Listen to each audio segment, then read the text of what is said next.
Hola, bienvenidos al curso de computación, Computación 1 y Fundamentos de Informática, donde vamos a ver en esta unidad 1, Introducción a la Informática. Vamos a ver conceptos de informática, empezando por su definición. La informática se refiere al procesamiento automático de información mediante dispositivos electrónicos y sistemas computacionales. La informática la usamos para negocios, comunicaciones, control, transporte, salud, educación, física y cualquier otro desarrollo actual está incluida la informática en él. Los sistemas informáticos deben contar con la capacidad de cumplir con tres tareas básicas. La primera tarea es la de entrada de datos, ¿sí? O instrucciones para que ese equipo informático procese la información y nos provoque una salida de la misma. Abarca también los principales fundamentos de la ciencia de la computación, como el desarrollo de software o la programación para el desarrollo de software, la arquitectura de las computadoras y del hardware de las mismas y todas las redes como ser Internet en la actualidad.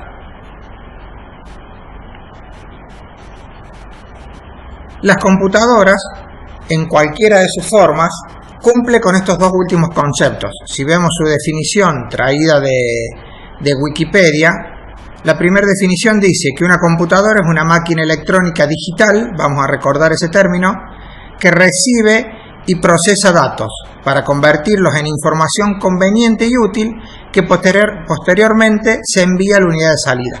Si vemos, esto fue el primer esquema que vimos, que dijimos que un sistema informático debería tener entrada, procesamiento y salida de esa información.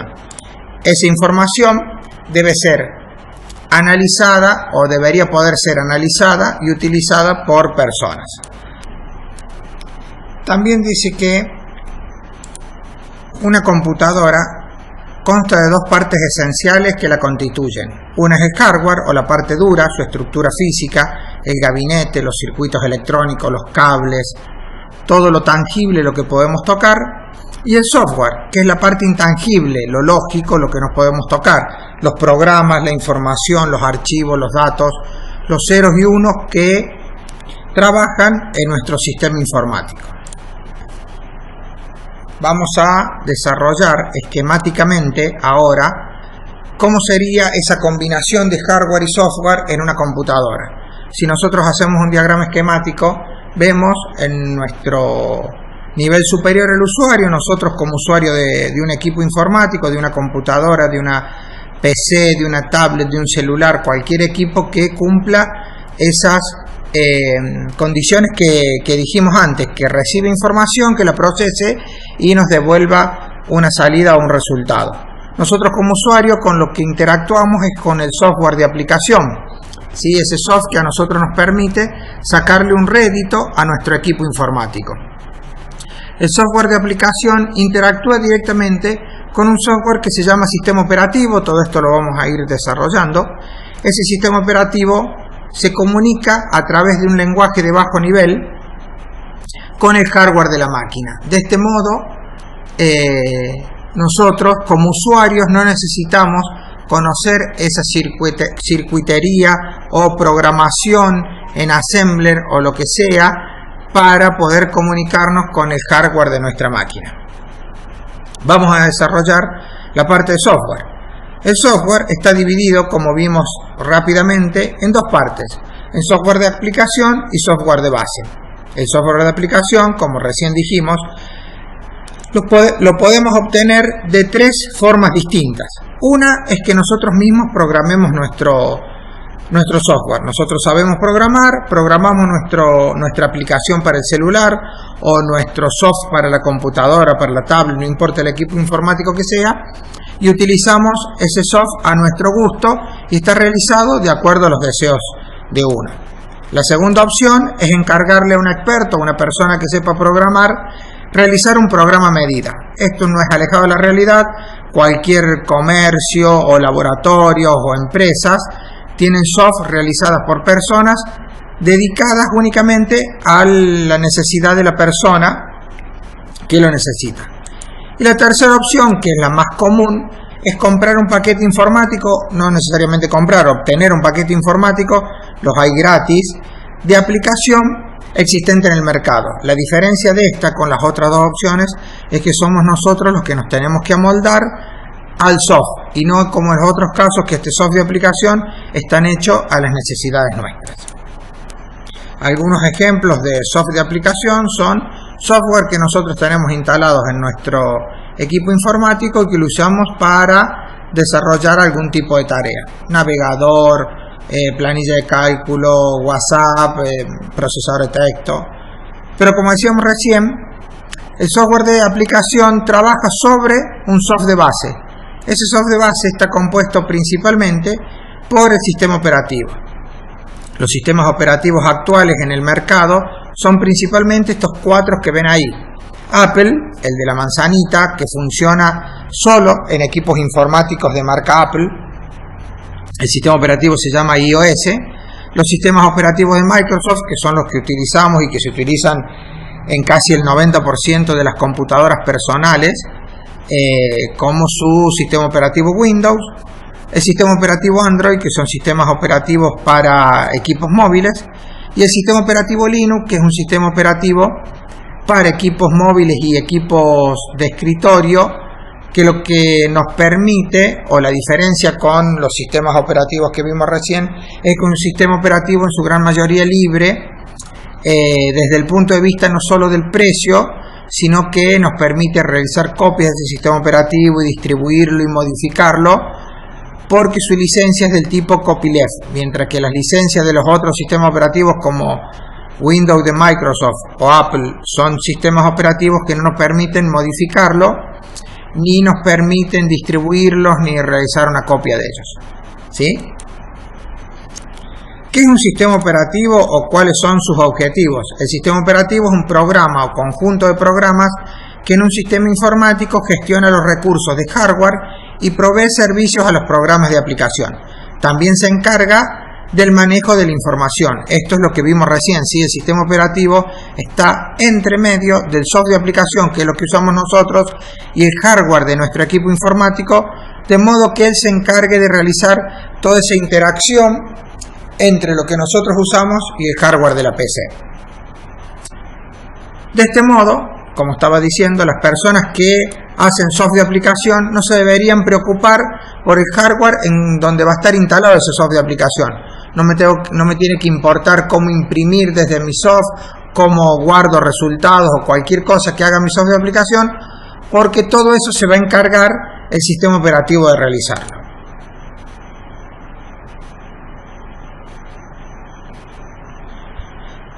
Por lo tanto, cuando encendemos nuestro equipo informático, cualquier tipo de ellos, lo primero que se va a cargar en nuestra computadora es el sistema operativo.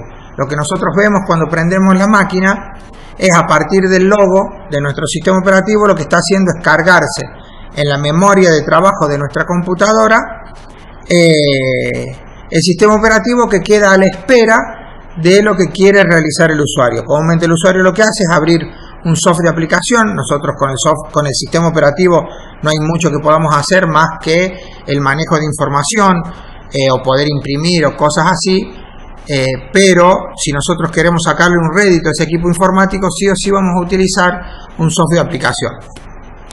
Dijimos que el software de una PC se dividía en software de aplicación y software de base. A su vez, el software de base está formado por otro software que son los utilitarios. Este software lo único que hace es complementar al sistema operativo, y nosotros no podemos sacarle un rédito a este software, ¿sí? No es lo mismo que un software de aplicación que nosotros lo utilizamos, como les decía recién, para sacarle un rédito a nuestra PC, para jugar, para comunicarnos. Este otro software, por ejemplo, son los antivirus o los desfragmentadores de disco, los limpiadores de memoria RAM. Es el software que uno le puede ir los compresores adicionando a nuestro sistema operativo para mejorar el mismo, pero que no lo voy a utilizar para trabajar, entretenerme, estudiar o lo que pueda lograr con mi software de aplicación. Ahora bien, Habíamos dicho que las computadoras eran sistemas digitales. Esto significa que solo leen, escriben y se manejan con ceros y unos. Si un sistema solo recibe ceros y unos o dos dígitos, estamos hablando de un sistema binario, ¿sí? Esto es lo único que entiende la computadora.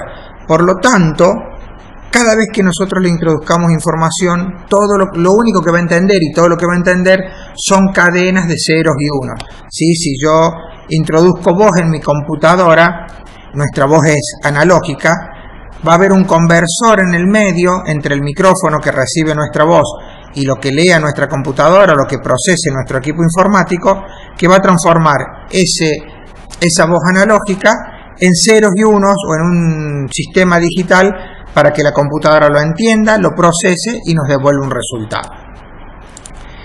Como decíamos, el sistema binario tiene base 2, solo reconoce ceros y unos.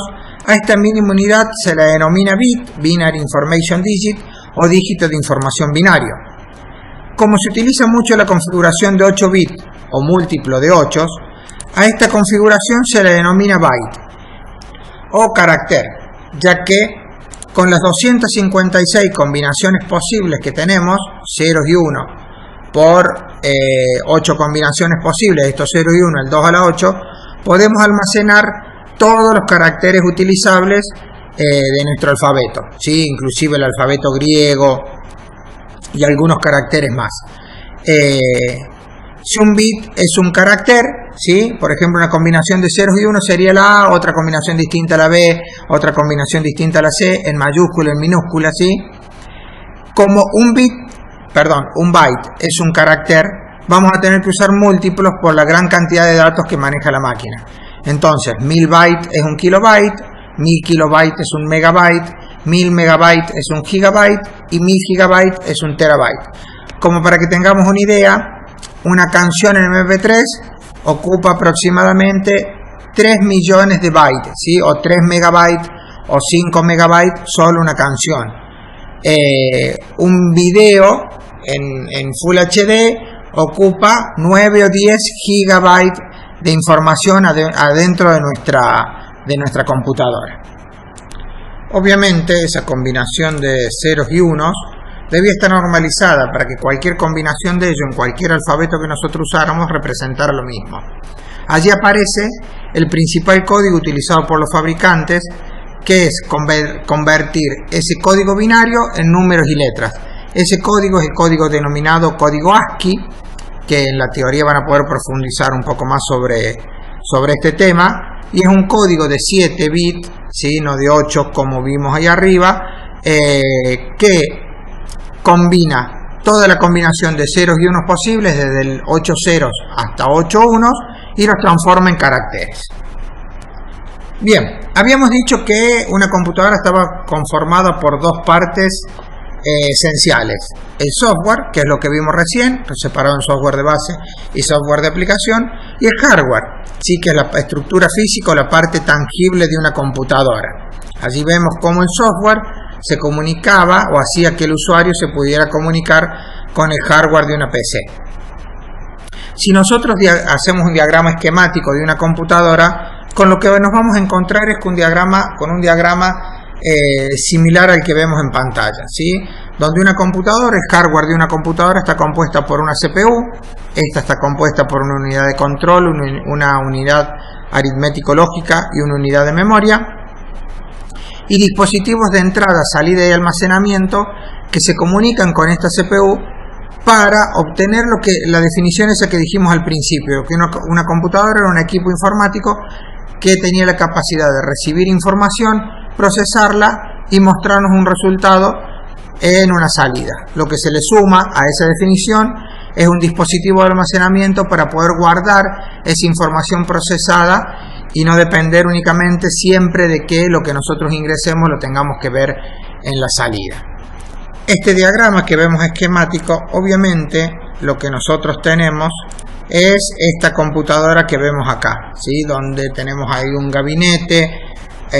Ahora vamos a ir viendo parte por parte de una computadora, de hardware de una computadora, cómo está formado.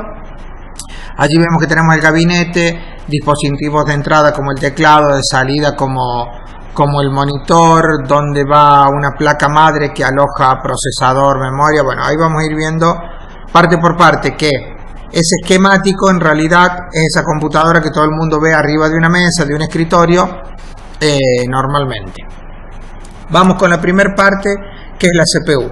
La CPU, o la unidad central de proceso, es el componente principal de la computadora, es lo que suelen llamar el cerebro de la computadora, la que se dedica a procesar, a sacar las cuentas, ¿sí? O interpreta las instrucciones contenidas en los programas, nos procesa esos datos y los devuelve procesados.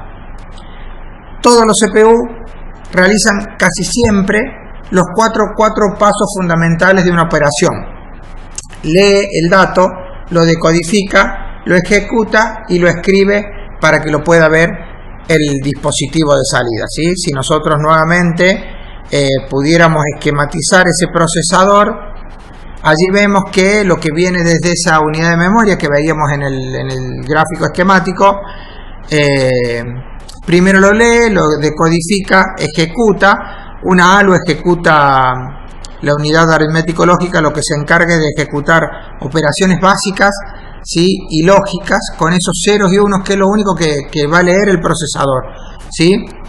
Suma, resta, multiplicación, división, operaciones básicas, y con esas operaciones básicas procesa la información y se la devuelve a la memoria para que ésta pueda ser vista en los dispositivos de salida. Allí vemos también dos modelos de procesadores, uno muy viejo del año 82, uno de los primeros procesadores de las PC actuales, ¿sí? El 8286 de la empresa Intel, con una velocidad de 8 MHz por segundo, ¿sí? O sea que hacía 8 millones de ciclos por segundo. En la actualidad los procesadores son como el procesador que vemos a la derecha, un procesador Intel Core i7 que tiene 4 núcleos, o sea que en ese zócalo del mismo tamaño del que está al lado tenemos en realidad 4 procesadores adentro trabajando, y cada uno de ellos hace 3.000 millones de operaciones por segundo en cada uno de esos núcleos. Junto con esa unidad de procesamiento vimos que teníamos una unidad de memoria. En realidad las unidades de memoria que tiene cualquier dispositivo informático son dos: la memoria ROM, que es una memoria no volátil, o sea que no pierde la información al cortarse el suministro eléctrico, y la memoria RAM, que es una memoria volátil que sí pierde la información si no tienen suministro eléctrico. ¿Cuál es la diferencia de ellas? La memoria ROM es una memoria de solo lectura. Si nosotros no podemos escribir solo sobre ellas, ¿sí? Viene con información guardada y se utiliza únicamente en el arranque de nuestro equipo, ¿sí? Cuando nosotros por ahí prendemos una computadora y vemos un montón de letras blancas sobre un fondo negro, lo que está corriendo es un chequeo de esta memoria ROM en el equipo para que controle que todo el hardware de nuestra máquina es el correcto y puede iniciar el sistema operativo a trabajar sobre la misma. Diferente a la memoria RAM. La memoria RAM, una memoria de acceso aleatorio, ¿sí? O sea que no importa dónde esté el dato, va a demorar lo mismo en ir a buscarlo, no importa si está en la primera posición o en la última, ¿sí? Pertenecen a un grupo de memorias, este tipo de memorias que sí las podemos grabar, no son solo lecturas, sí podemos escribirla un número indefinido de veces, pero su contenido desaparece cuando se corta la energía eléctrica, ¿sí? Por eso aparecieron los dispositivos de almacenamiento, ¿sí? Lo que está guardado en esta memoria RAM, como desaparece cuando nosotros apagamos nuestro equipo informático, lo podemos guardar en nuestros dispositivos de almacenamiento, que ya vamos a ver cuáles son y cómo trabajan,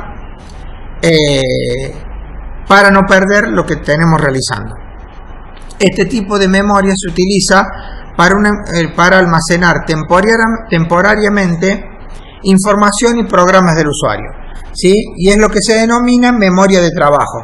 ¿Cómo trabaja la memoria RAM? Nosotros prendemos la computadora, recién acabo de decir que lo primero que se ejecuta es la memoria ROM, la información que hay en la memoria ROM, ¿sí? Hace un chequeo de hardware y le entrega el manejo de la computadora al sistema operativo. Este sistema operativo se carga todo en la memoria RAM, si es nuestra memoria de trabajo. Si ustedes cuando van a comprar una computadora van a ver que siempre está el dato de cantidad de memoria RAM que tiene esta computadora. Obviamente, si nosotros tuviéramos que elegir, deberíamos comprar la mayor cantidad de memoria RAM posible para nuestra computadora, siempre dependiendo para lo que vamos a usar esa máquina, ¿sí?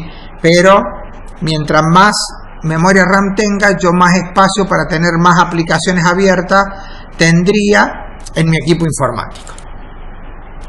Volviendo a nuestro diagrama esquemático, ya vimos toda la parte de CPU y memoria. Ahora lo que vamos a ver son los dispositivos de entrada. Los dispositivos de entrada son todos los dispositivos que a mí me permiten ingresar la información a mi computadora. Y acá vemos los que yo les comenté recién con el tema de sistemas digitales, ¿sí? Uno de estos dispositivos de entrada, por ejemplo, es un micrófono. Ese micrófono, como les comentaba, lo que capta es una señal analógica de nuestra voz. Ese micrófono va a estar enchufado en un conversor analógico digital para que la computadora pueda entender esa voz nuestra convertida en 0 y 1. Contrariamente, las unidades de salida lo que nos permiten es visualizar de alguna forma la información procesada por la computadora, el monitor para visualizarla, la impresora para imprimirla, los parlantes para escuchar música que tenemos en nuestra computadora, donde trabajaría de la forma inversa de lo que veníamos diciendo, ¿sí? Ahora va a tener un conversor digital a analógico para que esos 0 y 1 que maneja nuestra computadora se transformen en la voz de lo que estamos escuchando, o display digitales comúnmente conectados a la máquina. Por último, tenemos los dispositivos de almacenamiento. Estos dispositivos son lo que nos permite es poder almacenar de forma definitiva nuestra información y no en forma temporaria, ¿sí? Estos se dividen por tecnología de lectura y escritura de la información. El primero que vemos son los dispositivos ferromagnéticos. Los dispositivos ferromagnéticos lo que son dispositivos como los viejos cassettes, si ustedes los conocen. Lo que nos permiten es guardar información en un material ferromagnético, y lo que nosotros vamos a tener es un lector del polo de cómo esté magnetizado ese lugar, ¿sí? Si es polo norte va a ser un 1, si es polo sur va a ser un 0, o a la inversa, eso no importa, pero así trabajan los sectores de cada uno de estos dispositivos. La segunda opción son los dispositivos ópticos. En esto, a lo mejor los han visto un poco más, son los CD, los DVD o los Blu-ray, ¿sí? Que la única diferencia entre ellos, los tres son placas de policarbonato de 12 centímetros de diámetro, y la diferencia es la densidad de información que yo puedo grabar en cada una. Mientras que en un CD puedo grabar hasta 650 megabytes de información, en un DVD puedo grabar hasta 9 gigas y en un Blu-ray puedo grabar hasta 47 gigas, ¿sí? Lo que trabajan estos dispositivos ópticos es con pits, que son como pequeños agujeritos que tienen en una pista. Si hay un agujerito es un 1, si no hay agujerito es un 0 o viceversa, ¿sí? Pero de acuerdo al tamaño del lector, más chiquito puede ser ese pit, por lo tanto puedo guardar más información en el mismo soporte. Por último, lo que ustedes están más acostumbrados a ver, que son las memorias semiconductoras, que lo que me permiten es guardar información en forma puramente electrónica. La gran ventaja de estos dispositivos es que yo no perdería la información a no ser que pierda el dispositivo, ¿sí? Los materiales ferromagnéticos, como son magnéticos, si yo les acerco a algún dispositivo magnético me pueden cambiar la polaridad, por lo tanto pierdo información. Los dispositivos ópticos, si se rayan, se puede degradar donde tenga que leer ese láser. Estas memorias, sí, que lo que dice ahí USB o el segundo que están viendo ahí, en realidad tiene exactamente lo mismo, una memoria del tipo SDRAM, como la que ven a la izquierda. La diferencia es que tiene un adaptador USB para poder ser conectado a la computadora, pero todo este tipo de memorias semiconductoras trabajan de la misma forma. ¿Cómo conecto cada una de de esos dispositivos de entrada, salida y almacenamiento en mi CPU, ¿sí? A través de las interfaces. La interfaz lo que me permite conectar mis periféricos a mi computadora. En un principio los dispositivos que se conseguían eran, las interfaces que nosotros conseguíamos eran interfaces series y paralelo, aunque había varios dispositivos que tenían interfaz específica. La interfaz serie lo que me permitía, y que se sigue usando en la industria, por eso la seguimos mostrando, es que es una interfaz fácil de programar. No es muy rápida, pero hay dispositivos como un torno de control numérico que no necesitan una exagerada velocidad de datos para transmitirle la información desde la PC hasta el torno, y me permite largos de cable realmente, no sé, 10-15 metros sin problema. Entonces ese tipo de interfaz, la interfaz serie, es una interfaz que en la industria se sigue utilizando. Ese es el conector que ustedes verían si se encontraran con una interfaz serie en algún momento. La interfaz serie no me permitía hace algunos años algunas cosas como poder imprimir a alta velocidad. Entonces apareció la interfaz paralelo, que para lo único que se utilizó fue para conectar impresoras a mi CPU, ¿sí? Estos dos grupos de interfaces para conectar dispositivos a mi computadora desaparecieron con el advenimiento del USB, que es una interfaz serial pero de alta velocidad. Es universal, como su nombre lo indica, Universal Serial Bus, ¿sí? Y son interfaces plug and play.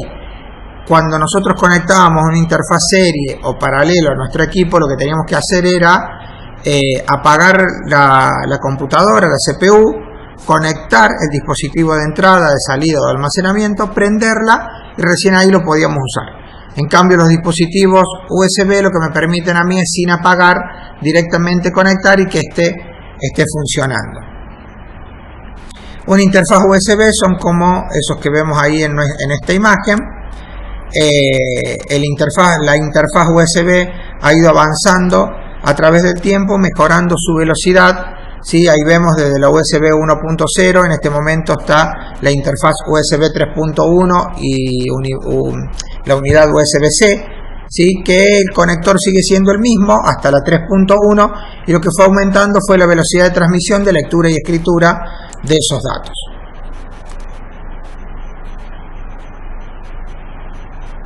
Si nosotros viéramos interfaces de computadoras, veríamos que, como decíamos recién, hay un montón de interfaces que son propias de cada uno de los dispositivos. En la primera imagen lo que vemos, aparte de las interfaces USB, vemos la interfaz de un monitor, salidas para conector HDMI, salidas para cable de red, salidas y entradas de sonido. En los de las notebooks también vemos interfaces similares. También las tablets tienen obviamente interfaces para conectar memorias, micro USB o mini USB, auriculares, ¿sí? Que son todas interfaces que nosotros podemos conectar dispositivos de entrada-salida o almacenamiento a nuestro CPU. Todas estas interfaces de alguna forma tienen que estar conectadas hacia la CPU, la memoria, lo que les contaba al principio. Allá aparece lo que se denomina placa madre o motherboard, ¿sí? Que es un gran circuito electrónico, como vemos ahí en la figura, donde a mí me permite conectar el CPU, las memorias, y vemos que tiene todo el sector de interfaces y ranuras para poder ampliar nuestra computadora e irla mejorando.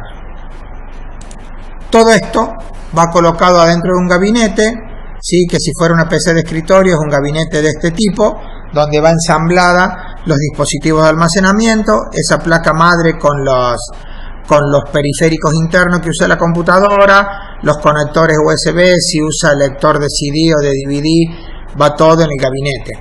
Igualmente, si hablamos de una notebook, obviamente también tiene un gabinete que tiene el teclado incluido, pero todo es solo un soporte para guardar todos estos dispositivos, toda esta circuitería que tiene nuestro equipo adentro.